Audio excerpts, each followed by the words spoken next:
पानीपत से खबर है। पानीपत स्थित एक स्कूल के वार्षिक कार्यक्रम में राज्यसभा सांसद कार्तिकेय शर्मा बतौर मुख्य अतिथि शामिल हुए हैं। इस दौरान सांसद कार्तिकेय शर्मा का यहां पर स्वागत किया गया है।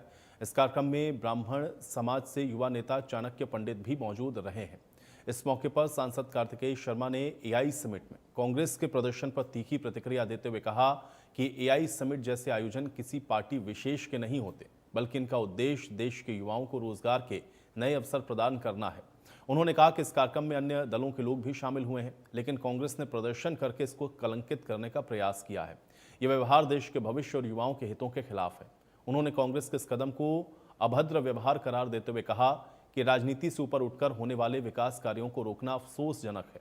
इसके साथ ही उन्होंने युवाओं के भविष्य पर जोर देते हुए कहा कि हर बच्चे को सरकारी नौकरी मिलना संभव नहीं है, लेकिन हर बच्चे को रोजगार मिले, ये सुनिश्चित करना सरकार की प्राथमिकता है। उन्होंने कहा कि भारत को विकसित राष्ट्र बनाने के लिए शिक्षा, तकनीक, एआई का तालमेल बिठाना अनिवार्य है। एआई समिट हमारी युवा पीढ़ी के लिए एक कारगर कदम साबित होगा। कार्तिकेय शर्मा ने अपनी नई मुहिम ज्ञान गंगा केंद्र के बारे में जानकारी देते हुए बताया कि इसके तहत हर जिले में उन बच्चों की मदद की जाएगी जो पढ़ने में सक्षम हैं, लेकिन आर्थिक स्थिति ठीक नहीं होने के कारण पीछे रह जाते हैं।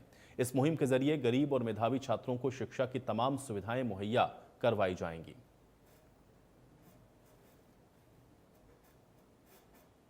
देखिए, बहुत ही अभद्र व्यवहार है कांग्रेस पार्टी और यूथ कांग्रेस द्वारा जो ये एआई समिट किया गया है, क्योंकि ये जो कार्यक्रम होते हैं ये राजनीति से ऊपर होते हैं। ये देश का प्रतिनिधित्व करते हैं और देश का गौरव नाम बढ़ाते हैं, और पूरी दुनिया से लोग आए हैं एआई समिट में हिस्सा लेने के लिए।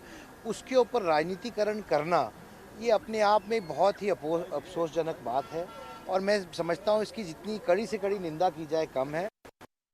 और जो हम भारत की छवि दुनिया में दिखाना चाहते हैं वो उसको धूमिल करने का काम कांग्रेस पार्टी ने और यूथ कांग्रेस ने किया है।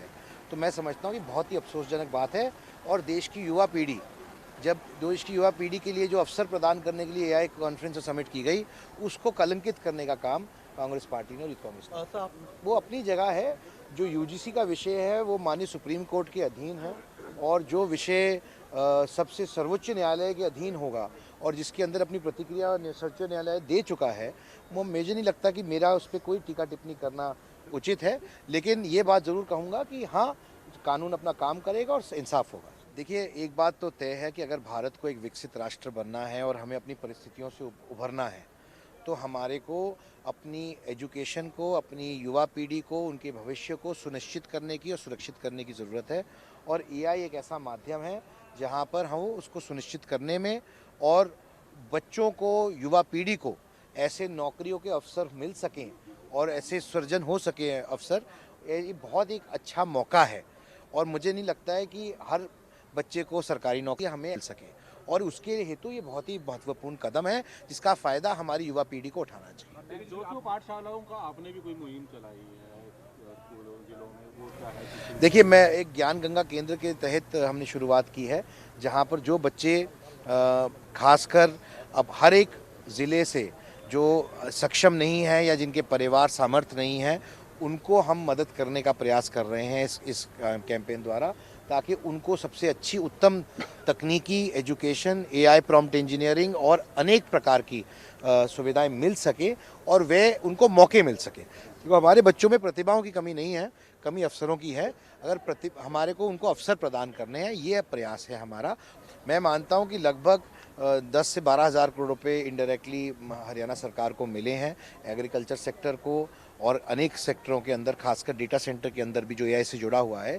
एक बहुत बड़ी घोषणा की गई है जिसका फ़ायदा सीधे तौर पे पूरे हरियाणा को मिलेगा और हरियाणा वासियों को मिलेगा। क्योंकि अगर वो हमारे यहाँ फ्यूचर डिपार्टमेंट गठित हो चुका है, डेटा सेंटर पॉलिसी बन चुकी है, उसके बाद केंद्र सरकार के समन्वय के साथ ये जो इनकम टैक्स पे एग्जेम्पशन दी गई है, हरियाणा में डेटा सेंटर आके लगेंगे और उसका फ़ायदा आम जन को मिलेगा।